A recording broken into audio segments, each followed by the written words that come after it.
Reina Valera. Yo soy Gilberto Aves, rector del Seminario Abierto, y esta es la lección número 9 de la materia Vida Espiritual, cuyo tema es relaciones en la oración. Pedimos la bendición de Dios sobre el estudio de su palabra. Empecemos. Relaciones en la oración. Por Ray C. Stedman. Cuando el gran evangelista de L. Moody estuvo en Edimburgo en los años 1880, le pidieron en una mañana para que hablara a un grupo en un salón lleno de niños. Para llamar su atención, él comenzó con una pregunta. Le preguntó, ¿qué es oración?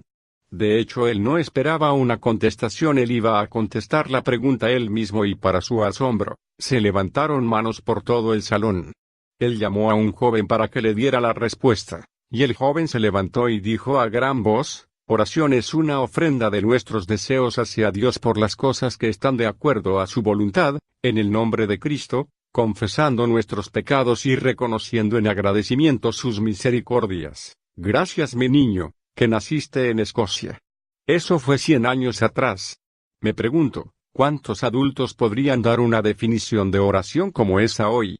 Hemos estado estudiando la oración mirando al Antiguo Testamento, de personas de valor que aprendieron a cómo orar a través de muchas dificultades, problemas, presiones y caídas, pero aún así aprendieron a confiar en Dios en maneras maravillosas. Esta mañana quiero tomar una oración de la experiencia de Job, encontrada en el capítulo 42 del libro de Job. Job fue un hombre atormentado por una gran aflicción física. Él fue atormentado por 3 charlatanes viejos molestos que le dijeron que la causa de sus problemas era su propio pecado.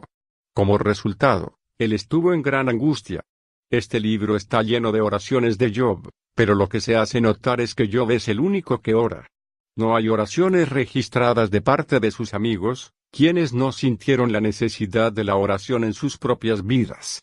Ahora, aunque Job estaba siempre orando, sus oraciones no se veían ser contestadas. Uno de sus grandes problemas era el silencio de Dios. Aunque Job gemía angustiado en gran manera, Dios parecía no decirle nada a él hasta lo último que Dios le habló del torbellino, y examinó la aptitud de Job para tratar con él. Después, como saben ustedes, Job se arrepintió en polvo y ceniza. Al final del tiempo, en el verso 7 del capítulo 42, leemos este recuento: y aconteció que después que habló Jehová estas palabras a con acento agudo Job, Jehová dijo a con acento agudo Elifaz temanita: mi ira se encendió contra ti y tus 2 compañeros, porque no habéis hablado por mí lo recto, como mi siervo Job. Ahora pues, tomaos 7 becerros y 7 carneros, y andad a con acento agudo mi siervo Job, y ofreced holocausto por vosotros, y mi siervo Job orará por vosotros, porque de cierto a con acento agudo él atenderé para no trataros afrentosamente, por cuanto no habéis hablado por mí con rectitud, como mi siervo Job. Fueron pues Elifaz temanita, y Bildad suita, y Zophar naamatita, con acento agudo hicieron como Jehová les dijo, y Jehová atendió a con acento agudo Job. Y mudó Jehová la aflicción de Job, orando él por sus amigos, y aumentó al doble todas las cosas que habían sido de Job. Job 42 2.10. Una cosa que sobresale de este pasaje es el hecho de que es un ejemplo claro de un hombre intercediendo por sus amigos. Este es un ejemplo excelente de lo que llamamos a menudo una oración intercesora, orando por otra persona y no por nosotros. Hay mucho material en este pasaje para enseñarnos a cómo orar por otros. Al yo estar meditando en esto, ha ministrado a mi propio corazón, y veo 3 cosas que por lo menos me hacen ver como gran ayuda para entender el papel de un intercesor. Primero, este pasaje nos revela de que tenemos una relación con otro, pertenecemos el uno a otro. Esto es verdaderamente real en el cuerpo de Cristo. Somos instruidos en el Nuevo Testamento de que somos miembros de unos a otros. Nuestras vidas han sido unidas de alguna forma.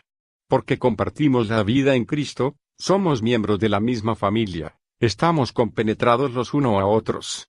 Pablo dice algo muy notable en 1 Corintios del capítulo 12, donde él señala que el cuerpo de Cristo está hecho en tal forma de que si un miembro sufre, todos los miembros sufren.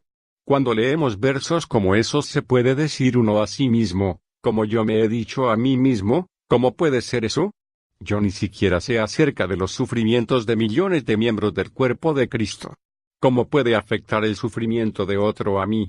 Aún aquí en esta congregación hay muchos de ustedes que podrían pasar a través de pruebas, que puedan ser honrosas o deshonrosas, y yo no sé nada al respecto. Entonces, ¿cómo puede eso afectarme? Pero cuando un miembro es honrado, todos son honrados; cuando uno es deshonrado, todos son deshonrados. Si piensas al respecto por un momento, puedes ver el porqué. Cuando un miembro de la comunidad cristiana es honrado, ¿qué piensan todos los que oyen acerca de los cristianos? Bueno, piensan mejor de ellos, ¿no es así? Y piensan así porque la gente tiende a pensar de un miembro de un grupo como característica de todos los miembros. Lo mismo se aplica cuando uno deshonra el nombre de Cristo. Todo el que oye se dice a sí mismo: ya veo, de todas formas esto era lo que yo pensaba de estos cristianos. Todos son así. Ahora, porque pertenecemos el uno al otro en esta forma y lo que hacemos toca y penetra a otras personas, estamos entonces supuestos a orar por otras personas. Tenemos una relación el uno al otro que no podemos negar. Esto es verdad aun si no fuésemos cristianos. Tenemos una relación con toda persona en el mundo. John Donne, el filósofo inglés, dijo: ningún hombre es una isla. Eso es verdad. Uno de los primeros retos a esa declaración aparece en el libro de Génesis, cuando Caín le dijo a Dios: ¿soy yo el guardián de mi hermano? Génesis 4:9. A través de toda la Biblia esa pregunta ha sido contestada afirmativamente. Sí, somos los guardianes de nuestros hermanos. Somos responsables de lo que le pasa a otros.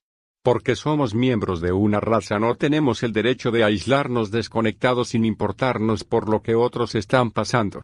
Estamos todos marcados con la misma naturaleza de caídos en el pecado. Todos reaccionamos de la misma forma. Todos contribuimos a las dificultades de otros en muchas formas. Por lo tanto, somos responsables. Esto todo sirve como fondo para la oración intercesora. Pero este recuento también indica que hay una diferencia entre nosotros. En un sentido todos somos iguales, pero en otro sentido todos somos diferentes.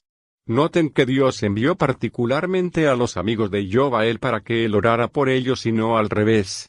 Estoy seguro de que esto debió haber sido un choque para estos hombres, porque a través de todo el libro es evidente que ellos se consideran ellos mismos superiores a Job espiritualmente. Ellos han venido a señalar en gran escala y con tremenda palabrerías toda la maldad que Job había hecho en su vida. Ellos pensaron de sí mismos como médicos de este hombre adolorido espiritual y físicamente.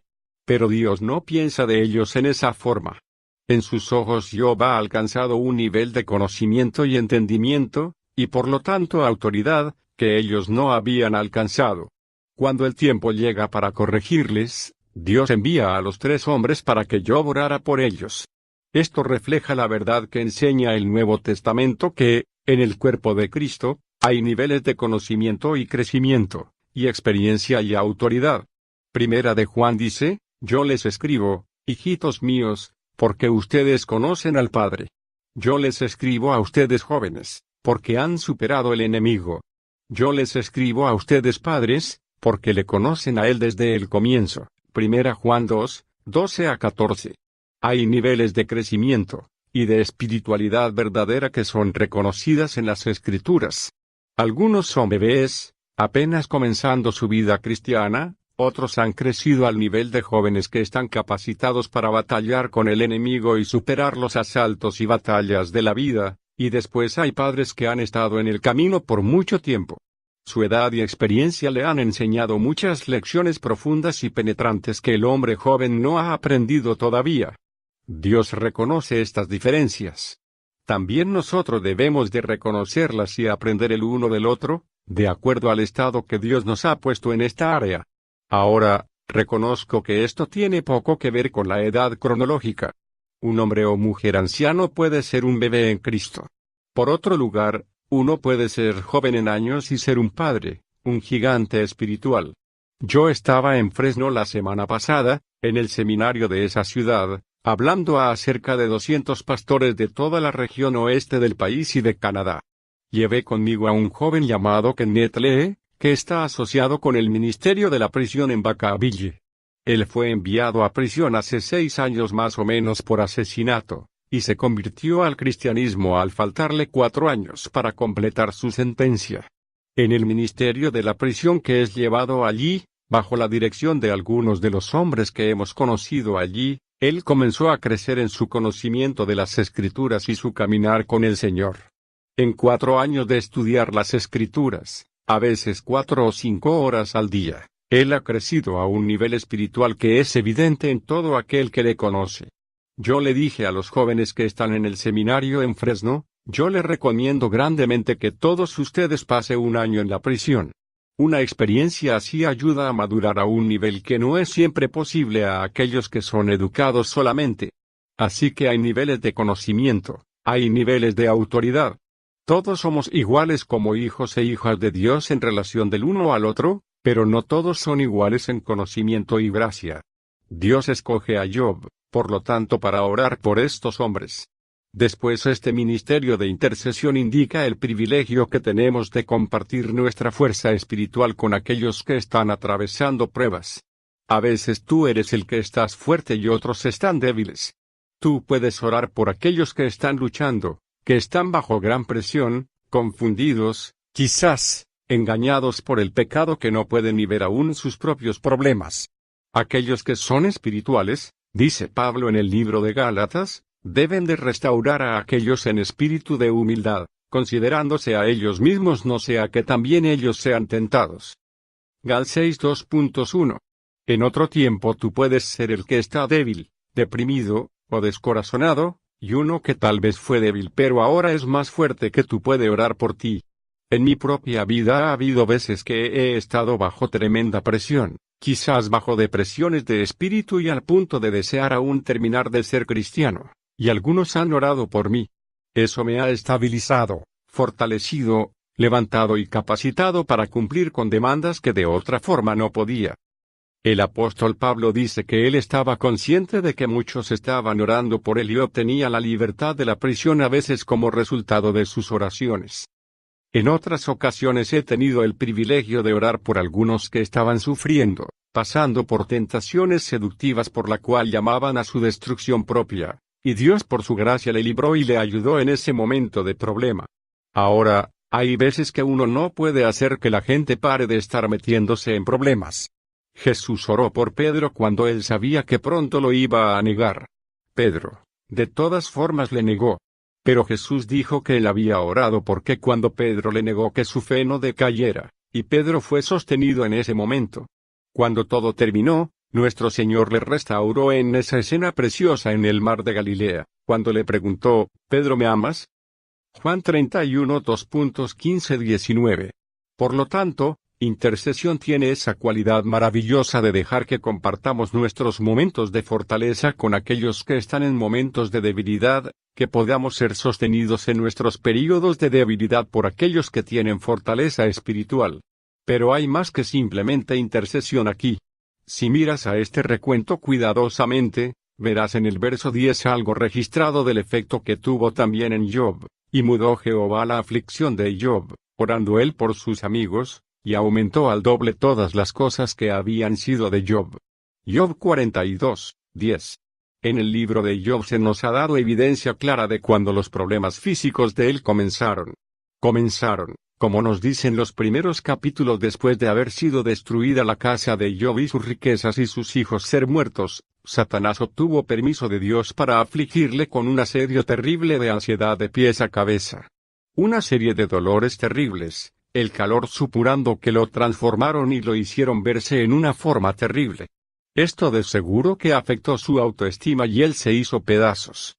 Después él se acostó en el montón de cenizas. El libro completo es un recuento de cómo Job clama en agonía y desespero semana tras semana por esto. Sus amigos vienen y le atormentaban con acusaciones, echándole la culpa por todo, para que así él fuera atormentado mentalmente y físicamente. Pero si te preguntas a ti mismo, ¿cuándo se acabó el dolor de Job? Este verso es el único que te da esa respuesta. Dios reversó el destino de Job cuando él oró por sus amigos. Entonces terminó su agonía. Aún durante el gran encuentro de Job con Dios, registrado en los capítulos 40 y siguientes, no hay mención de que su agonía cesó.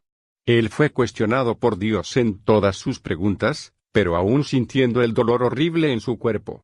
Sin embargo, cuando él ora por sus amigos, todo termina. Esto indica que para que todo esto pase, Job tenía que enfrentarse con su resentimiento en contra de estos hombres. Si nos ponemos en el lugar de Job, podemos entender cómo él se debió de haber sentido. Muy posible que yo vería a estos hombres como un trío de charlatanes haciéndose los buenos que solo se estaban haciendo de alardes.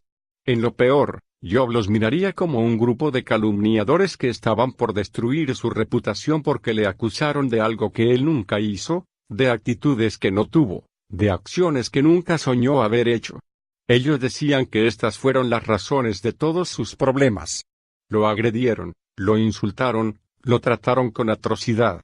Él tenía todo el derecho por normas naturales de estar enojado, disgustado y amargado en contra de estos tres llamados amigos. Pero tú no puedes orar por alguien cuando piensas de esa forma de él. En obediencia a Dios, Job tenía que perdonar a estos hombres.